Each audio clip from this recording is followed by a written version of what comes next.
observateurs, vous le savez, on aime tout ce qui roule sur POA. Et ça faisait très longtemps qu'on n'avait pas essayé de BYD.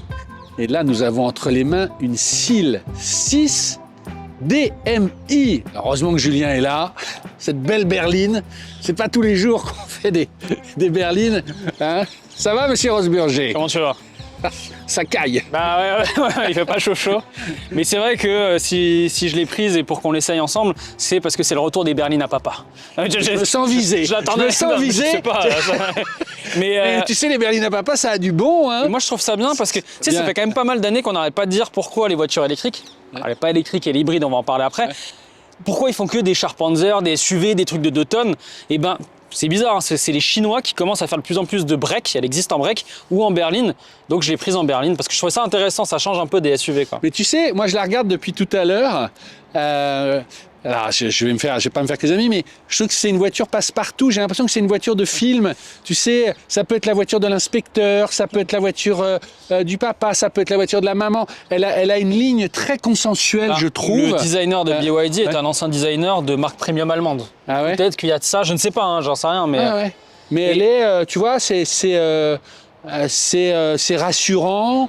Il n'y a pas d'excès, il n'y a pas de... Ouais, elle en fait pas trop, elle paraît presque normale. Tu sais, mais c'est ça que je veux dire par passe-partout. C'est-à-dire que, tu vois, autant je trouve que certains Chinois essayent de vachement marquer le coup, les MG, les Xpeng, etc. Là, à chaque fois que je vois des BYD, je me dis, waouh, ça me fait penser à une Ford de la grande époque. Et il y a un peu des tronches de Mondeo. Ouais. Je vois des Mondeo partout maintenant, je sais pas pourquoi. Vous savez, le Mazda 6, c'est une Mondeo. Je vois des Mondeo partout. Regarde-moi ça. Bah ça, j'ai regardé, j'étais en train de filmer pendant que tu cherchais. Des petites gouttes d'eau. Je sais pas si t'as fait attention.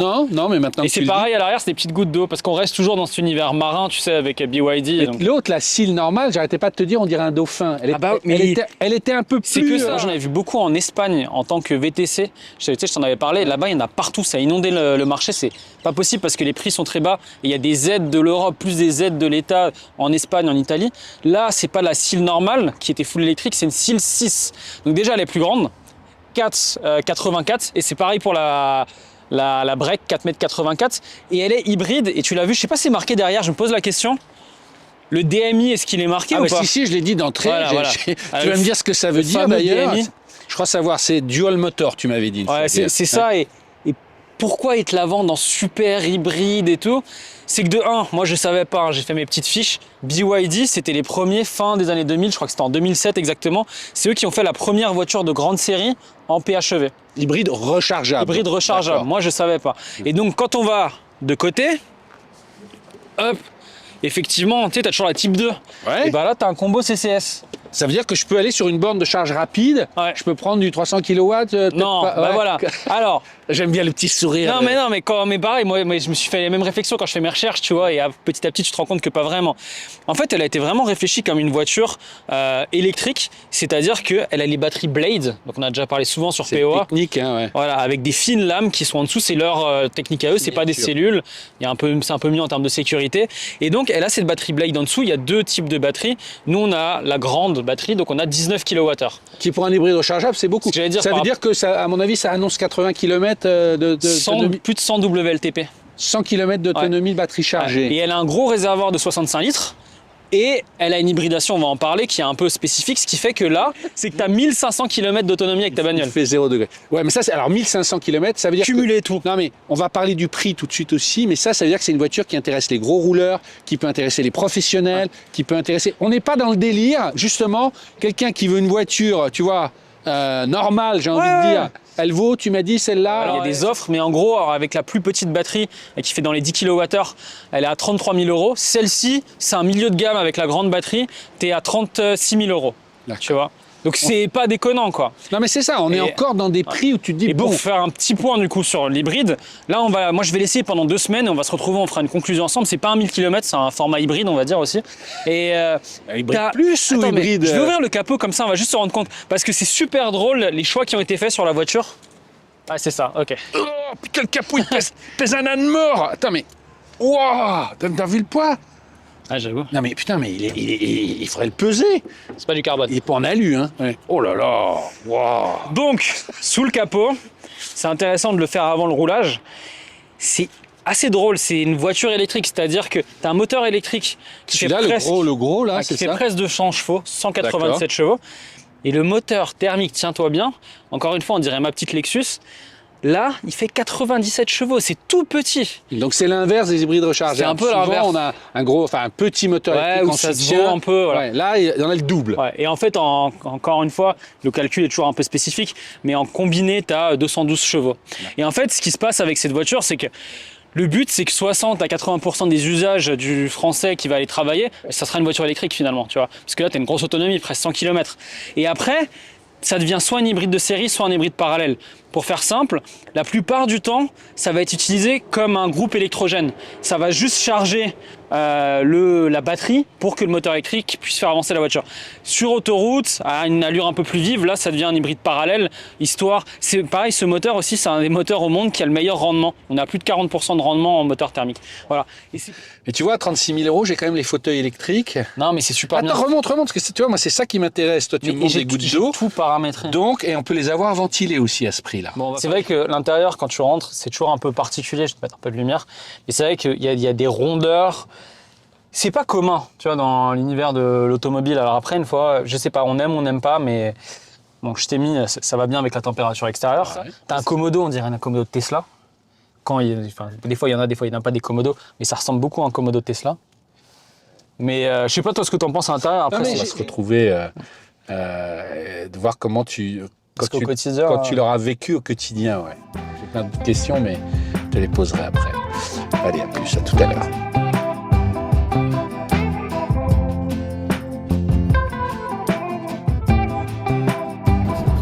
C'est parti. Julien Osburger, on en reposait. tu as la voiture depuis une semaine. Ouais, une dizaine de jours. Alors, moi, j'ai envie, avant de rentrer dans le détail, si tu devais résumer un point qui t'a marqué depuis une semaine, c'est quoi? Tu vois, première chose, là, elle vient de me dire, parce que je regardais ça, elle est pas contente. Veuillez faire une pause. C'est une voiture asiatique, elle bip quand même pas mal. Donc, hop, on le voit sur l'autre caméra, je suis en train de juste de désactiver la surveillance parce qu'il y a une caméra ici qui me regarde. Elle me dit de faire une pause.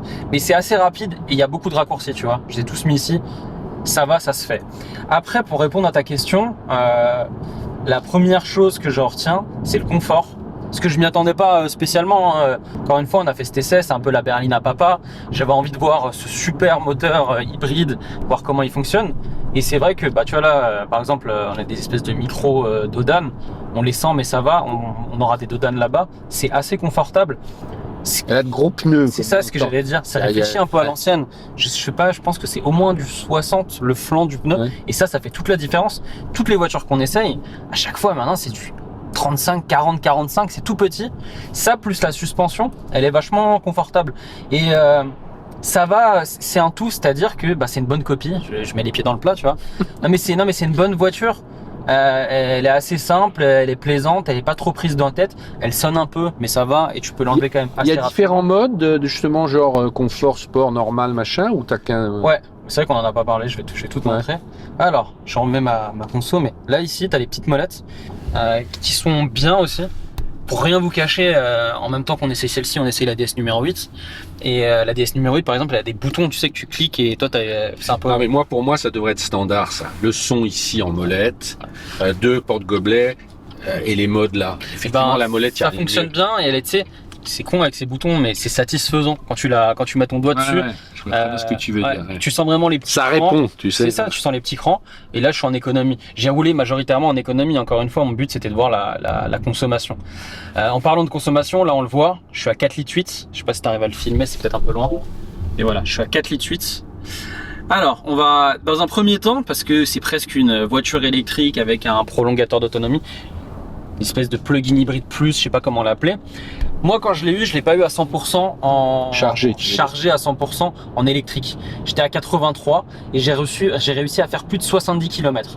J'ai fait un petit produit en croix, j'ai fait quelques calculs, sachant qu'il faisait en moyenne 10 degrés moi pendant mon essai. J'aurais pu faire les fameux 100 km d'autonomie en électrique. En moyenne, j'étais à 15 kWh quand j'étais en électrique. C'était du mix. Non, mais c'est propre. Franchement, c'est vachement bien.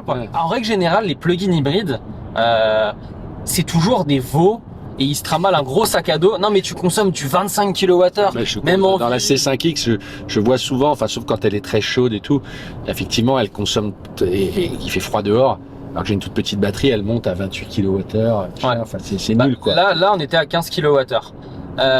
Donc ça, déjà, c'est une très bonne chose. Et le fait d'avoir 100 km d'autonomie et une charge qui est presque à 30 kW en charge rapide, honnêtement, c'est vachement bien. Maintenant, en thermique, donc là, tu vois, on va parler de la boîte. C'est une boîte à variateur. Et la plupart du temps, là, tu l'entends un peu, hein, parce qu'on est en montée. Mais la plupart du temps, ce qui se passe, c'est que c'est très souvent utilisé en hybride de série. C'est-à-dire qu'il utilise le moteur thermique comme un peu un groupe électrogène. Ça va donner de l'énergie au moteur électrique. Et c'est le moteur électrique qui est très puissant, qui fait quasiment 200. Donc à ce moment-là, quand il est en prolongateur autonome, il n'entraîne pas les roues. Il est juste là pour recharger. Ouais, c'est ça. Et là, c'est ce qui vient de se passer. En fait, c'est pour ça que, tu sais, au bruit, on l'a un peu entendu comme une CVT. Et d'un coup, il est redescendu. C'est parce qu'en fait, c'est pas lui qui faisait avancer la voiture. C'était vraiment l'électrique. Et là, tu vois, hop, on s'est remis à 70, on n'entend rien. Et de manière générale, enfin 90% du temps, si vous avez des routes majoritairement plates en ville ou voilà, t'as l'impression d'avoir une voiture électrique même quand t'as plus de batterie sur tes 19 kWh de batterie électrique. Sachant qu'elle garde toujours, tu vois là je suis à 20%, elle garde toujours entre 20 et 25%. Elle descend pas plus bas. Non, elle descendra pas plus bas. Alors concrètement, est-ce que la promesse est tenue de faire 1500 km et quelle a été ta conso moyenne tu vois, en essence sur cette semaine en fait? En gros, moi j'ai été quasiment tout le temps, tu vois, là elle est montée à 5 litres parce qu'on était en montée, mais une fois qu'on va redescendre, parce que là on l'a déjà fait plusieurs fois parce qu'on fait que de filmer, je vais retomber à 4 litres 6, 4 litres 7, 4 litres 8 en moyenne, et je l'ai remis plusieurs fois à zéro, j'ai fait plusieurs. Sur du mixte, vous êtes à 4 litres 7, 4 litres 8. C'est ce qui revient tout le temps. Ce qui est propre aussi. C'est super propre, ouais, pour une hybride avec une grosse batterie, c'est très propre. Sur l'autoroute, vous allez être entre 5 et 6 litres. Mais sur le mixte, voilà, vous êtes à 4 litres, 4 litres. Moi, j'étais souvent 4 litres 7. Je retiens bien le 4 litres 7 parce que c'est comme ma Lexus hybride. Non, mais elle fait toujours 4 litres 7. Et donc les 1500 bornes, oui. Si tu fais vraiment un produit en croix, que tu regardes les 65 litres en thermique, ta consommation plus la batterie 100% chargée en électrique, il faut arriver à 4 litres 6 exactement pour arriver aux 1500 km. Donc tu y arrives quasiment, quoi, tu vois. Donc ouais, c'est une bonne copie, c'est une bonne voiture hybride. Est-ce que c'est fiable ou pas? J'en sais rien. Et le temps nous le dira, quoi. Encore une fois, leur première voiture plug-in hybride, c'est 2007-2008. Donc c'est d'autres technologies, certes, mais ça fait quand même longtemps qu'ils connaissent ça. C'est leur batterie Blade, on en a parlé dans l'introduction. Et je sais pas ce que tu penses du confort. C'est pas incroyable, mais ça va, tu vois. C'est pas tape-cul, quoi. Ouais, non, c'est bien. Je te l'ai dit en te voyant arriver. Je trouve que tout est cohérent dans cette voiture. Mais j'ai l'impression que c'est une voiture des flics du FBI. Ouais, c'est un peu. Alors maintenant, est-ce que c'est agréable à conduire au final? Ouais, c'est agréable à conduire. Ouais, c'est agréable à conduire. Quand tu roules à la cool et que tu t'amuses à rouler comme une voiture hybride ou une voiture électrique, c'est-à-dire avec de la régénération, là je suis en moyen sur la régénération, t'essayes d'anticiper, faire des consos un peu plus basses parce que de toute façon sur la route aujourd'hui avec tous les radars tu peux pas faire grand-chose. Ouais, elle est bien. Alors, elle bip, certes, mais ça s'enlève facilement. Je l'ai montré. Il y a les raccourcis qui sont là. Mais ouais, elle est plaisante à conduire. Et en fait, tu te laisses surprendre à croire quasiment que là, par exemple, il y a le moteur thermique. Tu l'entends à peine. Ah, on l'entend à peine. Franchement, c'est à peine audible. Il est bien calfeutré. Et quand tu l'entends, le bruit est un peu rauque. Il est très coffret, très grave en fait. Et c'est assez joli. Mais je me demandais quand t'expliquais cette techno finalement où le moteur thermique peut avoir deux rôles, soit presque trois, prolongateur, voilà, soit entraîné, soit tout seul. C'est un peu comme à l'époque la Chevrolet Volt, non? C'était un peu différent. Pour revenir sur des, c'est toujours ce principe-là. Mais ce qui ressemble plus, pour des petits observateurs qui auraient peut-être déjà conduit des voitures un peu concurrentes, ça ressemble un peu à ce que fait MG. Ça ressemble un peu à ce que fait Honda et Nissan. Ouais. C'est un peu comme ça. Sauf que la vraie grosse différence là, c'est d'avoir aussi une batterie de presque 20 kWh. Des batteries des Zoé dans le temps. Donc effectivement, si vous faites de la route un peu mixte, vous allez dépasser vos 100 km en électrique. Ça c'est fou, tu vois. Sur une batterie qui est pas non plus, enfin c'est gros 20 kWh, mais c'est pas 40 non plus. Tu vois. Donc voilà. Après, parce que là c'est quand même très positif, voilà. Ouais. Alors, j'aime pas dire ça parce que c'est des commentaires qui reviennent souvent sur les voitures chinoises. Tu sais un peu est-ce qu'elle a une âme ou pas? Tu vois, c'est moi qui te pose souvent la question et les gens me disent, les gens qui comprennent pas cette question, pour moi c'est important et c'est vrai que spontanément on se dit non, elle a pas beaucoup d'âme, mais voilà, c'est. Quand je dis âme, c'est en termes de charme, Bien sûr. etc. Mais là, tu vois, ça va être totalement subjectif. Autant l'extérieur ne me gêne pas, je trouve plutôt joli. C'est vrai qu'elle a un côté presque bagnole, un peu du FBI, ou tu sais pas, enfin. Voilà. Autant l'intérieur, moi, pourtant j'aime bien la mer, mais ça me parle pas de ce truc d'avoir tout le temps quelque chose qui a Toutes ces vagues. ouais, un rapport avec tout ce qui est aquatique. C'est un peu tristos malgré tout. Ben, tu vois, tire pas trop fort dessus, mais la poignée quand tu la prends, c'est quand même assez bizarre. Tu vois, c'est un espèce de gros truc, c'est en plastique. T'as des vagues un peu partout. Là, t'as de l'alu et après ça devient une espèce de tissu. Et après l'alu il continue en dessous. Bon, ça encore c'est subjectif. On aime ou on n'aime pas. Ou c'est plus dérangeant, c'est un peu au niveau de l'ergonomie. Ou typiquement le régulateur de vitesse qu'on a ici. Donc pour mettre la distance, c'est ici. Pour mettre plus ou moins fort, c'est là. Mais pour le mettre en route, c'est là. Alors que de base, tu te dis tout est à ce niveau-là, tu as envie que ton régulateur soit là. Pour le mettre en route et l'annuler. Et ben non, c'est la caméra 360. Et ça, je vais le mettre en route d'ailleurs, comme ça on est en 70 en ligne droite. Ça, c'est un peu gênant parce qu'au quotidien, moi ça m'est arrivé plusieurs fois. Je pense que tu t'y fais, hein, c'est comme tout. Mais en termes d'ergonomie, c'est un peu bizarre. Pareil, il y a des petits boutons étoiles, tu sais, où tu peux mettre des raccourcis. Ça, c'est vachement bien. Mais ce bouton, suite droite, en termes de raccourcis, tu peux pas mettre grand chose. Là, tu peux quasiment que mettre des trucs de source du niveau du son. Alors qu'en vrai, quand tu vois le software et le nombre d'applications et de possibilités, t'aimerais que ces boutons, et c'est vachement bien ces boutons, que tu puisses avoir plus de raccourcis. Et pour finir sur l'aspect software, on le voit aussi là sur l'autre caméra. Alors j'ai modifié, j'ai mis tous mes petits raccourcis ici. Ça c'est vachement bien. Mais il y a beaucoup de choses. Peut-être je vais m'arrêter juste, on finira là-dessus parce que c'est compliqué en roulant. C'est peut-être beaucoup. Tu achètes ou pas au final et tu mets quelle note? Si on va regarder. Ouais, j'achète parce que pour le prix, alors encore une fois, on tourne fin 2025, ça va passer en 2026. Ils ont des offres, cette voiture là, donc avec cette configuration qui à l'intérieur est entre deux et sinon a le gros moteur, grosse batterie et tout ce qu'il faut, on est à 38 000 €. Et ouais, c'est assez imbattable quoi, 38 000 € pour une voiture comme ça. Après, en termes de notes, c'est subjectif, mais oui, j'ai un peu du mal avec ce volant, avec tout ce... Il se passe beaucoup de choses, c'est un peu trop pour moi peut-être. Pareil, on va parler du software, on finira là-dessus. Je lui mettrais quand même un bon 15 quoi. En fait, souvent on a cette expression entre toi et moi, parce qu'on ne dit pas tout, mais en fait le fond est bon, la forme est discutable. Et ça, à mon avis, pour eux, c'est rien. BYD, tu vois, je pense qu'on a déjà des versions un peu anciennes. Je pense aussi. Tu vois, ils sont trop contents de les vendre en Europe. C'est une bonne technologie. Et c'est l'antithèse de certaines voitures qui ont une forme plus spectaculaire. T'en mettre beaucoup, mais derrière, que ce soit le moteur. C'est pour masquer le fond. Voilà. Et c'est vrai que c'est un peu... c'est un peu dommage. Mais moi, je reprends finalement ce que tu disais au début. Tu envoyais tous les chauffeurs Uber en avaient en Espagne, etc. Alors ça, c'était des cils normales, donc c'est des foules électriques plus petites. Voilà, mais c'est un peu la même... Oui, c'était content parce que j'essaie de discuter avec... C'est la même ergonomie, c'est ça que je veux dire globalement. Ça ressemble beaucoup. Et oui, c'était très content et elle consommait pas trop. Et BYD, enfin tu sais, tout le monde ne connaît pas les marques chinoises, mais BYD, où ils sont un peu en avance, ou en tout cas, ils ont quand même, c'est eux qui font leur batterie avec une technologie différente. Ils savent quand même un peu ce qu'ils font, quoi. Pour finir juste sur la partie software, effectivement, ce qui est vachement bien, c'est que je peux tout modifier. J'appuie là et tous les petits raccourcis, je peux les modifier à ma guise, où je les mets où je veux. Et ça, c'est vachement bien parce que voilà, moi j'ai mis mon accueil, j'ai mis les paramètres. Là, on a mis le chauffage. Alors 32 degrés, c'est juste pour avoir du chaud au niveau des pieds. Bon, bref. Mais tout est paramétrable. Donc ça, c'est vraiment bien. Mais il y a des trucs qui sont drôles. Là, voilà, allez-y, jouez avec nous. On va vous laisser 5 secondes. Vous voyez le suivi de données avec un petit icône, avec un petit truc de statistique. Pour vous, c'est quoi? Allez-y dans les commentaires. De prime abord, tu te dis que ça va être ta consommation, un peu comme ce que fait Tesla, tu sais, avec le fameux graphique. Non, rien à voir.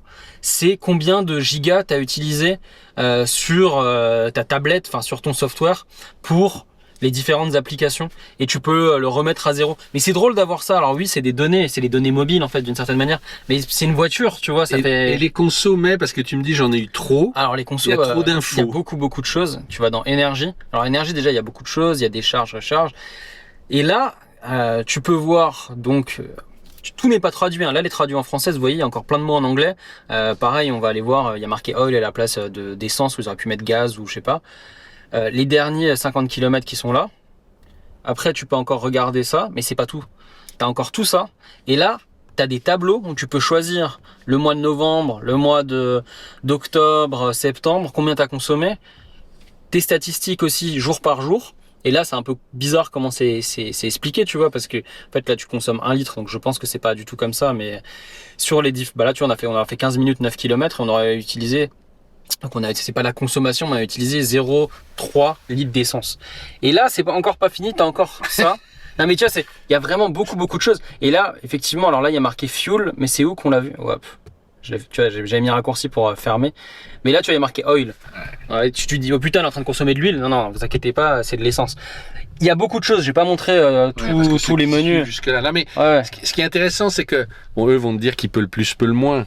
Mais parce que moi, quand je vois ça, j'ai presque l'impression que c'est la version démo pour les testeurs essayeurs. Enfin, pas de nous, même de chez BYD, tu vois. Et ils te donnent accès à toutes ces. Ouais. Alors, il y en a. Mais toi, t'es plutôt geek.